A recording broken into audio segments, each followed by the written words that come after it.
Good ladies and gentlemen, welcome back to the channel. Today I'll be taking a look at perhaps one of the most controversial games of all time within the 3D platformer genre, and that being Crash Bandicoot The Wrath of Cortex. Before we begin, however, I'm going to give a quick history lesson on this game. So essentially, this was the first Crash platformer to be released since Naughty Dog's departure from the franchise after CTR in 1999. The game had a very troubled development as it was originally pitched by Mark Cerny to be an open world type platformer, which is a concept that was later adapted into 2004's Crash to Insanity, but of course this idea was scrapped by execs at Universal and they decided to make a game similar to that of Crash 3 as to avoid any major risks, which obviously backfired. Traveller's Tales were basically left with only a year of development time after any previous drafts were scrapped in favour of the classic formula. So in 2001 the game released to a mixed reception among critics and fans alike, with many of them bashing it today. However, I'm here to do the opposite and will in fact be defending the game for everything that it does right. I'll be going over every level individually as well, because they all have their own unique palettes, and I do believe that they all have their own strengths and weaknesses, so there's no use talking about it and we'll just allow this review to commence. So from the get-go, the Wrath of Cortex clearly has a different approach to presentation than the previous games, since its introduction is much longer than the others, almost twice as long, and it's a bit more narrative based. You know, it's a little bit long and there isn't much going on in terms of motion to keep it interesting, but I don't mind it. I do think it's tolerable. So when the game does begin, we are thrown into the warp room that has so many parallels to Crash 3 that it may as well be a fan game, but where I enjoy the presentation a little more here comes from its appearance, as each is designed around the elemental mask at play, who are the main villains of this game, by the way. Even if the levels do not fit the aesthetic theming of the masks, those that do tend to be really well done more often than not. Anyhow, level 1 Arctic Antics really does display how well this game did adapt the classic formula. The way that Crash controls, in my opinion, is the best he has ever controlled, and that includes Crash Bandicoot for It's About Time. The way is as expected, it's responsive, satisfying, and has good speed and physics. I honestly think it's great stuff. This doesn't feel floaty at all. I do think it is the best controlling Crash to a date. The level design also does complement this really well, you know, with platforming being not too tough, an emphasis on fun and great scenery, an optional semi-challenging death route, and Arctic Antics is a fantastic opening stage, better than that of Turtle Woods and whatever it was called in Crash 3. The main criticism of the game, however, becomes apparent as early as stage 2, since we are launched straight into a plain combat stage. This wouldn't be a big issue if it came later in the warp room, as it's more important to get down the platforming first than add variety later to prevent the game feeling a little bit stale. But if variety is to be done, it has to be done well. Yes, what I'm implying is this level is bad. It's slow, it's boring, far too easy and annoying as anything. It's a shame considering that the level we've just come from was fantastic. So already it's a 50-50 experience, but it soon gets back to fantastic with level 3 Bamboozled. It once again introduces another new playstyle, which again isn't ideal considering we just had the plane, but the Atmosphere is just beyond fun. It controls very well. The vibration from the DualShock 2 just embraces the immersion even more. A challenging box gem, the level design is fast paced and fun with great music and scenery to boot. Bamboozle becomes one of the best levels in the game. Level 4, Wizards and Lizards, takes us back to platforming, now in a medieval castle. This level solidifies that this game uses the settings better than Crash 3 tenfold in my opinion, since in the medieval stages in Crash 3 they were all outdoors from castles. Here we actually get to go inside of it. It kind of feels like an expansion. The music is great, scenery is great, well fit enemies, and it is actually a believable setting. The level is actually quite short when you put it into perspective, especially if you're skipping the bonus route, but it is a lot of fun. Half of it is a chase sequence with a dragon after all. Here we also have another death route, which for the colour gem, which is much more challenging than the first levels by far, and it is easily one of the best levels in the game once again. Level 5 Compact Reactor introduces the hybrid formula, as I like to call it, so it basically consists of having two playstyles in one. And by that, I mean the level's opening compared to the rest. The level opens with a short yet fun Indiana Jones kind of minecart sequence, which throws us into Cortex's factory at the end of the level for a bit more platforming. The level is far too open for its own good, and I don't mean that in a Twinsanity kind of way. I mean it's just got a lot of horizontal movement, which makes it extremely easy because the enemy placement is terrible. It's still a fun time with some cool set pieces, but it's overall a kind of meh level because there is no real challenge within the level. You can literally just run around everything. Boss number 1 now shows its face, and we are fighting Crunch Bandicoot, the game's true main antagonist. That was quick. Yeah, so the main gimmick with this game's battle is the elemental mask of the current warp room will team up with Crunch to provide him abilities of their speciality in an attempt to bring down a brainless orange marsupial, with this one using the Earth Mask Rocco. The fight uses the atmosphere from level 3 and you have to hit these rocks which look like ash, and once you've hit all of them, Crunch is attacked. Rinse and repeat 3 times and you win. Simple but boring. The concept is just really slow and disorientating, with the arena small petri dish shape, making the camera have a total fit if you aren't going in any direction apart from the edge, which is a weak way to cap off a relatively great first world, but overall it's pretty decent. The next world is home of Wawa, the water elemental, and each level fits this theme quite well this time as opposed to the World 1, which is all over the place. Level 6 takes place in a jungle, which is pretty appealing to view with a great soundtrack to back, and it is also raining. There's the water that I'm talking about. It's a solid platforming stage with all classic Crash tropes. Upon reaching the bonus level, we see an opportunity to use the power-up we got from Boss 1, Mega Man style. Sneak shoes. They're not very good. They add nothing to the gameplay and are used so little they may as well just not exist. But anyways, the level ends with a Jeep chase segment, which is very fun to play with, Wumps guiding the way perfectly, although the camera's a little bit too close in my opinion at some parts, but overall it's a very solid stage. Level 7, however, is one of the worst levels in the game. It's a very vertical open water level that becomes too hard due to absolutely terribly placed death traps that aren't even visible half the time. You know, the visual range is completely stale most times. It can be pretty, but it can also be non-existent, and it can also be stale. There's a lot of variance in terms of visual quality here. Anyways, the music is atmospheric as hell in all fairness, but it's not really a great listen outside of that, to be honest. But the gameplay is split up once again, forcing the player to use this awfully controlled Beatles reference, as it's just a complete mess. But luckily though, level 8 is back to pure platforming, this time with Coco for the first time ever, and it's fantastic. Great setting, scenery, visuals, tough yet fair platforming, great use of the camera, but did I mention the music?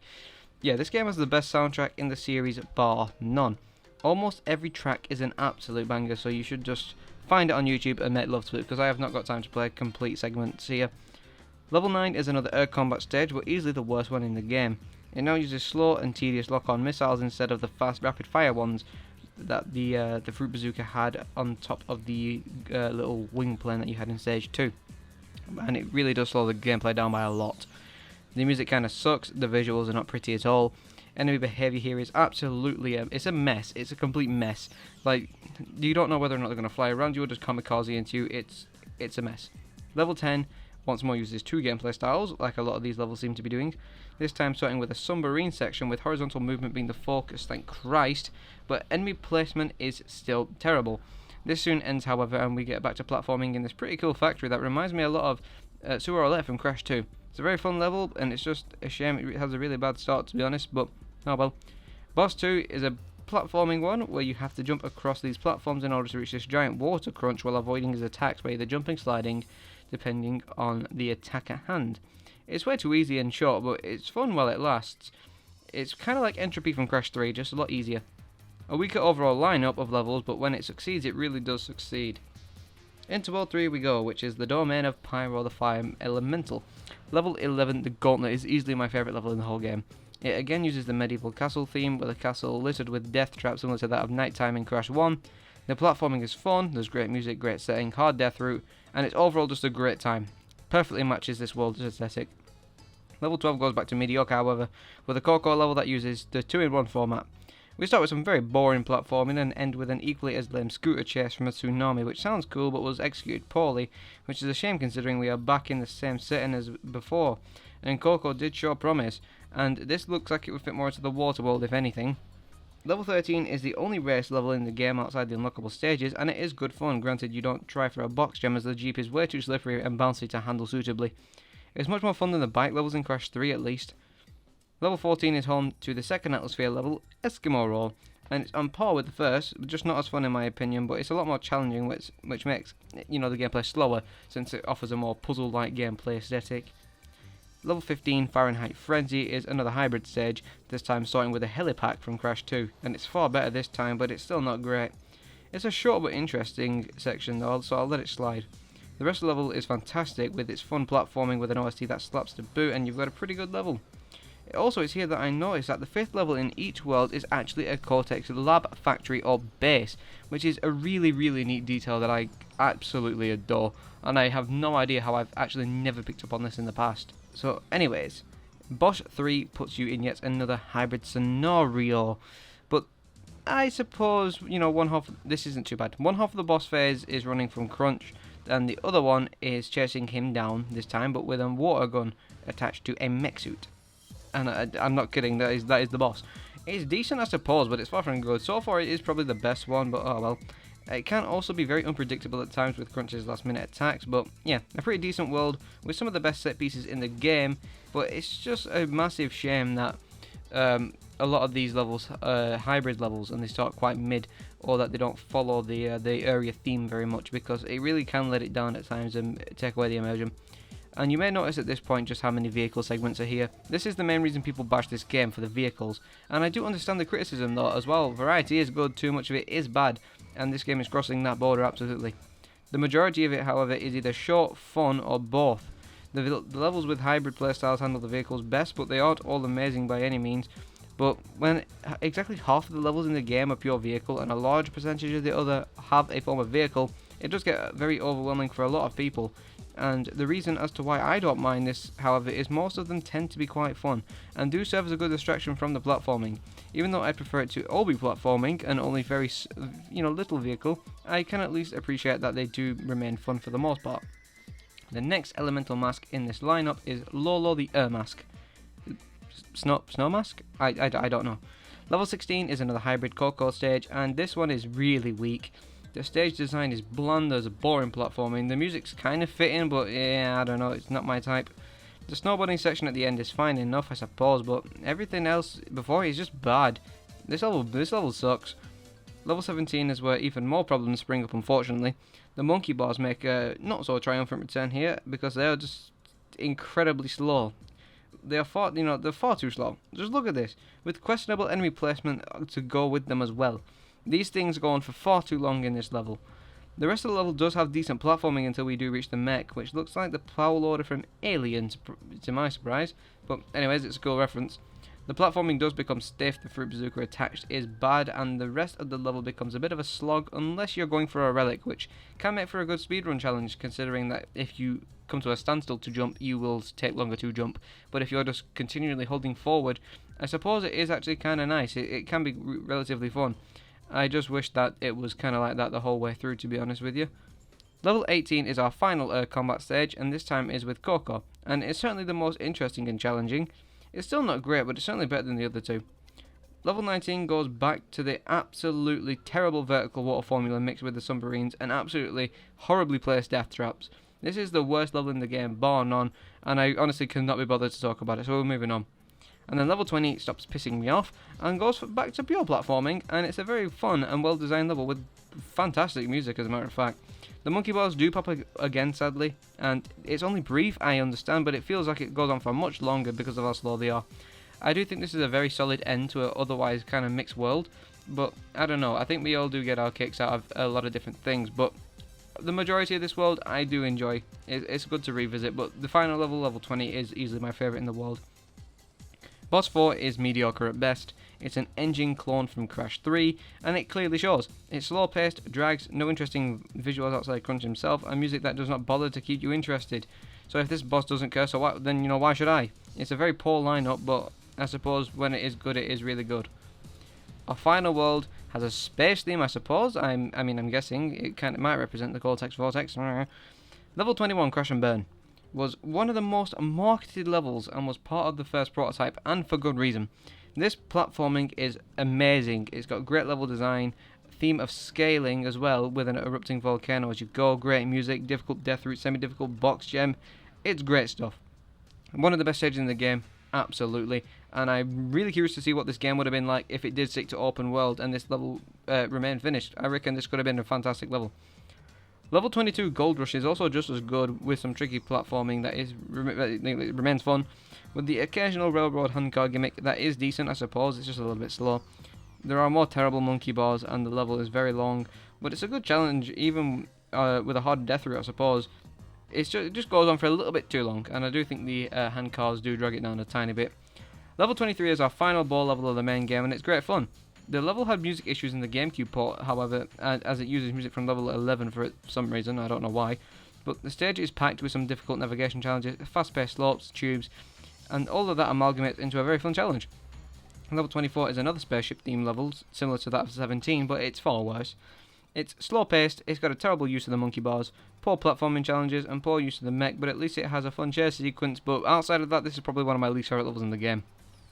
Level 25, apparently named Cortex Vortex, is a semi-long, pure platforming level that is very challenging and makes for good use of all boss power-ups in all honesty. Now, notice this is my first time mentioning the power-ups since level 6. That's because the game does not force you to use them hardly anywhere and doesn't provide many shortcuts with them, which is a massive waste of potential, but they can prove handy when it comes to relic trials. The hidden gem route is just as difficult and the level contains some good music. It's a very solid end. The final boss, Crunch Time, is a test of your reactions, ability to use the bazooka, as it involves you using the bazooka to shoot Crunch after he uses a machine to send attacks from all the elementals your way, which can be challenging at times. I do think it's a solid final boss and it's great. But of course you have to get all the gems to get the good ending and then... Pro tip. Only do platforming and platforming hybrid stages as a gold relic minimum. Pure vehicle gold relic sucks apart from level 3. Anyways, yeah, there's 5 bonus levels after you get all these relics, because I'm not going to explain the relics, it's the same as Crash 3, but yeah, get all the relics, unlock 5 bonus stages to get the remaining gems. Bob's your uncle. Level 26 is the same as level 11, it just uses the Firefly gimmick from Crash Bandicoot 2. Level 27 is a god-awful minecart race that can be won without even pressing a single button. Level 28 is just another race, this time with a helipack, and it's just bad and unfair at times. Level 29 is an Atmosphere stage that's okay at best with some fantastic music that is also strangely the credits theme. Level 30 is a bland as F from the front angled snowboard level that is boring and difficult to tell where to go to get the boxes.